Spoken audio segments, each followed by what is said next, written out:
please note, girl dads are not to be messed with, ever. It's time to rethink men's health. Because it doesn't just affect men, it affects us all. When men are well, the benefits ripple through families and communities. But when men are unwell and unsupported, we all feel it. We're all the real face of men's health. Be part of the solution with Movember. Welcome back to the Dad Space Podcast. Glad to have you here. It's October when I'm recording this, but this is released in November. So enjoying the month of November where we're doing 30 episodes in 30 days. And at the time of recording, some stuff is happening for me personally in my family. And I'm changing roles a little bit. This is Dad Space. This is not Grandpa Space, but it could be because I have 2 grandchildren, which I love, Wesley and Delilah. They're gorgeous and fun and trouble. They're everything all in one. And I love having them here.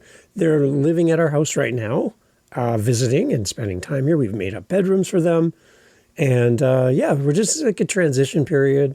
And things are happening for the family, for them and their parents, my son and his partner. So we're kind of being like put into this new role, a new old role, in that we've raised 3 kids, they're out of the house, we're empty nesters, but we found that not just our kids are coming back, but now our grandkids. And it's interesting. Even last night, I was up at like 4 o'clock in the morning because my grandson was not having a great night, and everyone was sleeping and everyone's exhausted. So I said, well, I'll take my turn. And the 2 of us hung out for half an hour or so, 45 minutes in the middle of the night, having Cheerios and milk and cuddle times and all that. And I did it. I put him back to sleep. Not bad, huh? Yeah. An old dog, new tricks, right? I can still do it. And the thing that I'm kind of thinking about right now as I see my grandchildren here in my house, they come for a while, they leave, they come back, is that I'm really kind of navigating the transition from fatherhood to grandparenthood, acknowledging the mix of emotions between joy, nostalgia, and sometimes uncertainty, and even grief in the sense that my life is changing and what I had is gone and what's here is new. And I find that I'm pretty reflective right now as a dad and as a grandfather, that this is my new role. This is my new space, right? As a dad, my new dad space. And so I wanted to jump on and talk to any of you dads who have children who have left the house and maybe they've started their family. And the moment you find out you're going to be a grandfather, there's a big change there. There's a mental shift. And it's almost like reliving my first dad experience all over again. And it's interesting because I have knowledge, I have wisdom, I have history. I've been a dad, I've raised 3 kids, I've done the whole thing. But it's like I'm back in grade 9 all over again, in that I don't know how to be a grandfather. And I have to relearn. And things have changed since when I was a dad compared to 2025. It's a totally different world.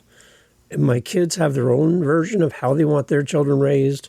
I respect that. I honor that. I want to do it their way. But it's different than how I raised my kids. And I'm glad to see them improving, but there's some things that just still work. And those are my little secret ninja moves that I still have as a dad, but now as a grandfather. And I wanted to talk about that here on Dad Space. So if you find yourself anywhere close to where I am as an empty nester and now grandfather, then this episode's for you. And if your kids are like new, and this is so far away for you in the future, soak up every minute and listen to an old dad tell old stories and think about the fact that one day you're going to be sitting where I am, looking back going, I miss it. I miss it so much. And I hope I can do my best. I'm going to make mistakes, but I'm going to try hard. There's a long road ahead of you, but that long road is actually pretty short. It goes by fast. Thanks for being here. Thanks for listening to Dad Space. Let's get into this. As I acknowledge the change from dad to grandpa, I see a change happening for me, for my wife, Jen. She's now called Mima. That's what our grandchildren have determined are our names. And so I'm Papa for them. And it's interesting to see them look at us as strangers because they don't see us all the time, to now seeing and being in our home more often. We're building bridges or building connections with these kids, and it's fun, but they're still not our kids. And it's this weird feeling of when they're having a meltdown or they're fussing or something's happening and they do something. Delilah spilled a big pitcher full of milk yesterday, and she was having a big reaction because she thought she was in trouble. But it's milk. We don't cry over spilled milk, right? And in that, I just watching how my son parents, how we parent, how we did parent, how we grandparent. Things are different. And we really got to navigate the fact that this is not our kids. These are our kids' kids. And they are the ultimate source of how discipline works, how correction works, how comfort works, what food they eat, how they eat, when they sleep, if they sleep. All that's not in our hands anymore. We're more of a supportive role than a parental role. And that's an interesting transition for me to navigate as a grandfather.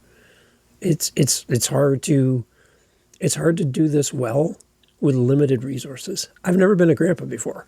And by being a grandpa, A, I don't feel like I'm old enough, but I probably am.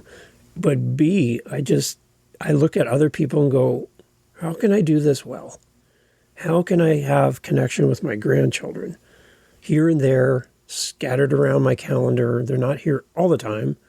But how can I build relationships with these two kids where it's meaningful for them that they're going to look back one day and smile and know they had a great connection with their grandparents?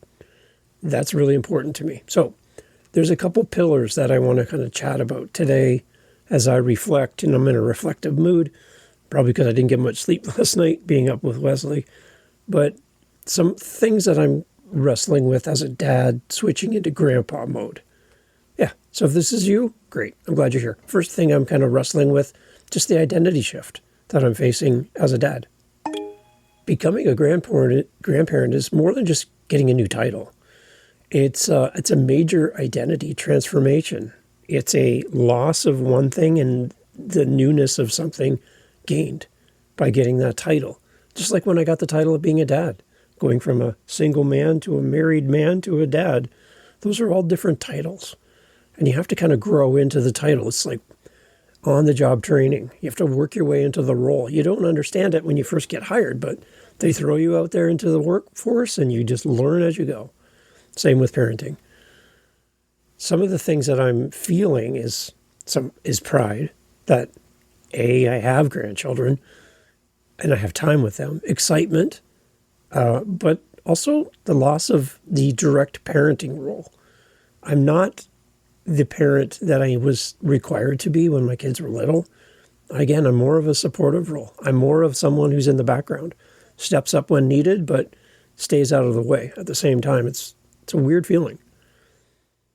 So that's kind of some of my expectations. And this new place and a new family dynamic is different for me as well as I navigate all of these things. There's generational gaps as well, and changes in how parenting is done today than it was done when my kids were little. So I'm learning and growing at the same time and realizing I don't have all the answers, and time has moved on, and there's new ways of doing things that were done one way when I was parenting and now differently. Not accepted or improved on since when I was then a parent. So I need to learn and grow at the same time. So even though I have experience and I know what I'm doing and I've done it and I've kept 3 kids alive and they've survived, that's great. I've done the thing. Even then, I don't rest on what I know. I need to be a learning and growing grandparent so that I can be a better support for my kids and their kids. It's the whole idea about honoring my new identity as a guide and supporter rather than the primary decision maker. That's a weird switch to switch on and switch off. It's not up to me to make the decisions for these kids. It's up to my son and his partner to make the decision for their kids. And again, I'm supportive, cheerleader in the stands, happy to help, happy to cheer on, but I got to stay out of the way. And I got to let my kids learn how to be parents, which is really tough to do when I've done it. And I feel like I have some skin in the game, but I really don't. So I got to navigate that carefully. So that wrestling with my identity shift, graduating into this new role, that's the first part that I'm kind of wrestling with. The next part I'm wrestling with is learning the new ways and embracing modern grandparenting and parenting. Modern parenting has evolved. Technology's different. Social norms are different. Discipline is different. The old way of making a bottle is different than the new way. We have this machine. We push a button. It makes a bottle perfectly every time. Come on, right? There's just things that are different and better. And I embrace that. I love it. I love seeing technology supporting parents and making things easier. There's a lot of dumb stuff that was super hard to do back in the day, which is irrelevant now. So I know, I'm like, some things don't transport into the future, into 2025, as well as others. And I need to let those things go, even though they're tried and true. And that's how I earn my stripes as a dad, by using the old techniques and the old ways. I got to learn to embrace it. And that's hard for an old man to learn new tricks. We need to support our adult children by respecting their boundaries. It's their kids. Again, it's so hard to not switch into parenting mode when the kids are left with us alone, and it's our house, it's our stuff, and it's our way, but they're not our kids. And you really got to balance that out. I love coming up with practical ways to engage with my grandchildren that really respects today's parenting preferences, following the parents' rules on screen time and discipline, bedtime, routine. They're the ones that set the bar, not me. And I'm not one to challenge the bar. Even if I don't really agree with everything and how it's done, that's not my decision to make. And that's not my battle. So I need to figure out how I can be supportive without being dismissive. I'm finding as I spend more and more time with my grandchildren that I need to value staying flexible, being open-minded, and communicate well with my son and his partner, and with these kids, and with my wife as well. We're all in a new space. And it's interesting, when my son came back here with the kids for a point in time, he's like, it feels weird because it's like, this is where I grew up and it's your house, your rules. But it's interesting because it's not like he's a kid anymore. And yeah, it's our house. And yeah, we have ways that we run our house, but he's also an adult. He also is responsible for his kids. And we want to make sure it's a safe place for him and his kids as well. So as much as it is our house, we got to be flexible, we got to be open-minded, and we got to communicate. And I just want to encourage grandparents to find new activities or traditions that build joyful, meaningful bonds with your grandchildren, right? There are things that you knew, you love. You can be a little retro too. Growing up, my kids watched VeggieTales. It was a series of cartoons based on vegetables, and Larry the Cucumber was probably my favorite character. But those are shows that our grandchildren never ever seen. Blue's Clues, never seen it. So it's like I have this whole rich history of children's-based television and education to share. Sesame Street, all of these things, right? There's a lot of different things that we can pull on to complement what our parents are doing, the parents of our grandchildren are doing, to help them and to support them. But again, always serving the parents and never getting in the way. So that's learning the new ways and embracing the modern grandparenting. It's very interesting to do that and really important. The third thing I'm kind of wrestling with is just remembering the old days and reflecting on being a dad, what it was like, and my legacy as a dad and now as a grandfather. If you're like me and you're in this age group now where your kids are out of the house and you're now an empty nester, maybe you're a new grandparent or a grandparent to be, I just want to invite you to reflect on your own parenting journey And remember with fondness the lessons you've learned and the wisdom you've gained, and carry that forward into this next chapter of your life. Grandparenthood is an opportunity to pass down family stories, values, and traditions. As grandparents, we now get to discuss the joys of reliving childhood memories through our grandchildren's eyes. It's interesting, when I look at my grandson, he reminds me of my son when he was little. The way he looks at me, his face, his reactions.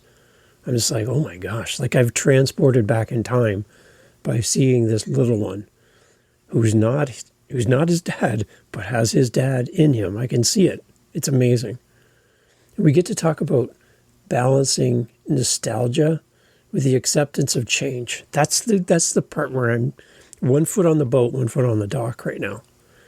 Balancing nostalgia and how it was with how things are now.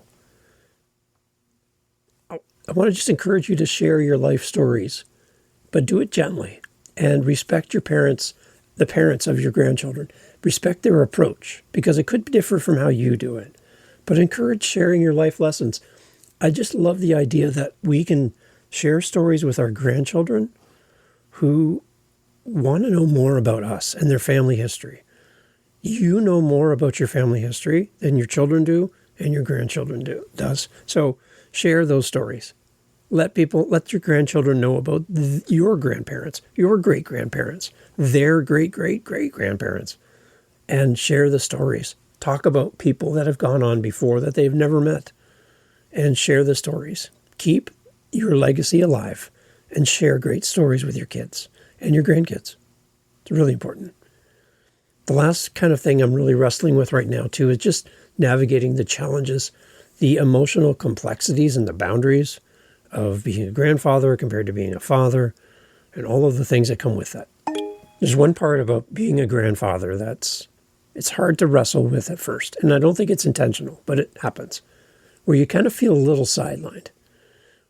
You know, we're negotiating access with our grandchildren. We're coping with family tension. We're dealing with not having frequency, where the grandchildren are here, they're not here, and everything is just in a state of flux. It's really hard. And when you don't have a direct say, again, on discipline, on how things are run and all of that, because you're grandparenting through the parents to the children, you don't really have direct access and a direct decision-making process. So you're always doing something through a third party. And that's really hard to navigate. There's, at times, a feeling of loss or exclusion where parents set the boundaries and you don't really have a lot to say. That's how it's meant to be. We need to help nurture respectful, open communication among all the different generations. And so we can parent and grandparent together in community and do it well. Nobody's pressuring the other one to change. We need to talk about the importance of mental and physical wellness during this role shift as well. And there's an emphasis on acts of love and not acts of rejection in the process of doing this. Not only do I need to adjust how parenting is today, but the other side too is my son and his partner can't just throw out everything that has been done in the past as irrelevant and not applicable anymore, because there's a lot of great lessons and there's many things from the past that do carry forward into the future that can be a solid foundation for kids today, even if it's old. There's things that still work, and that's really important. So I think I need to adjust.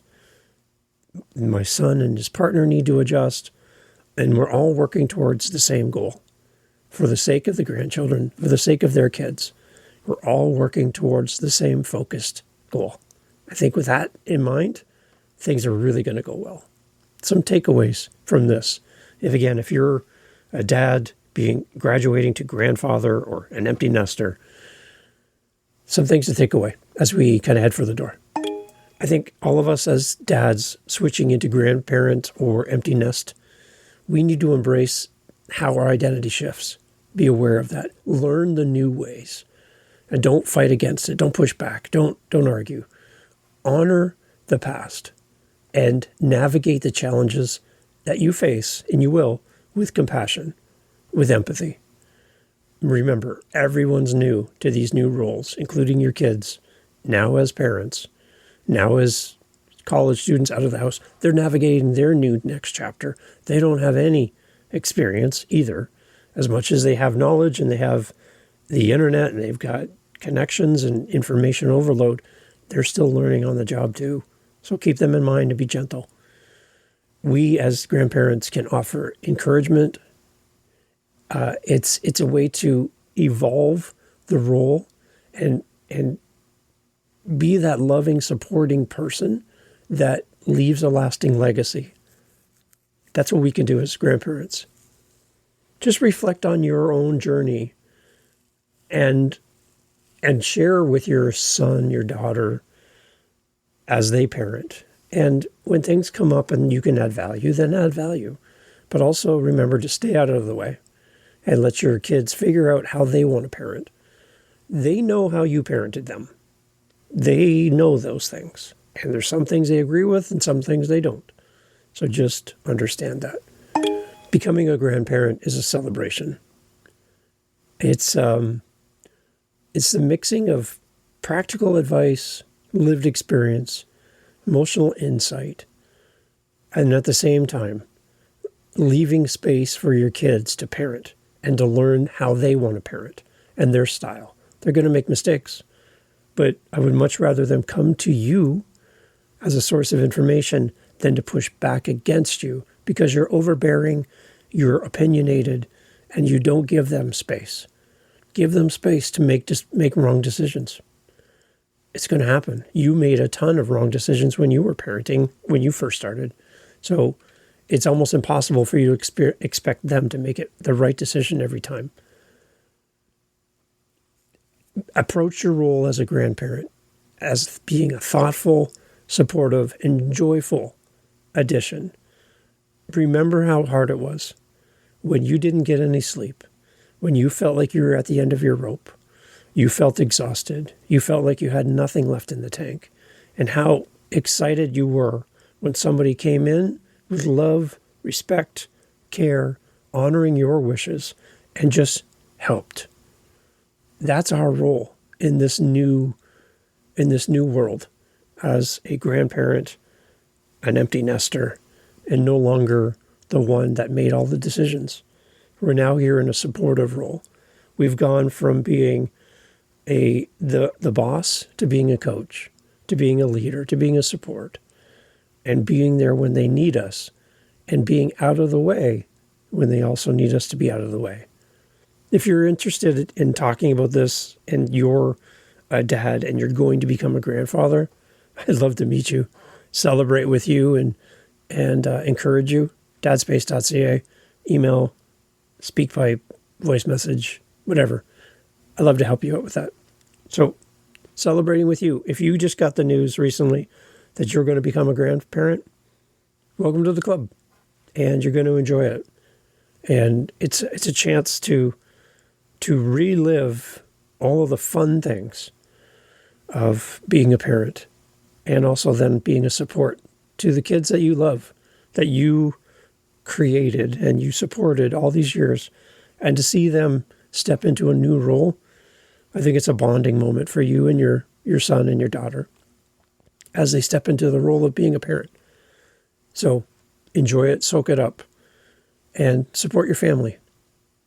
And stay out of the way. Thanks for listening. More episodes of Dad Space coming up. And for all of you grandparents who are now experiencing 3 a.m. feedings, I'm right there with you. And I'm going to go fill up my coffee because I'm feeling it this morning. Take care. Thanks for listening. We'll talk soon. We all know a man of few words. A man who wasn't exactly gifted the gab. With him, it's always a one-sided conversation. He was once told that a picture says 1,000 words, which is why he never posts them. Invite him for a quiet one, and you'll get exactly that. How's work? Oh, And when asked to say a few words, Mark Davis. Well done, Mark. Come up here. Come on. thanks, he takes it literally. Short and sweet, Mark. He's the type of man who'd sing an instrumental at karaoke. Have you been to He's often described as a Francis? good listener. Really nice. Well, it's that many songs, honestly. And there you go. So they go up there. But he's never been famous for his goodbyes. But even a man of the fewest words knows that when times are tough, a few words just aren't enough. So if you're feeling like things just aren't quite right, be a man of more words. Tell someone, because talking saves lives.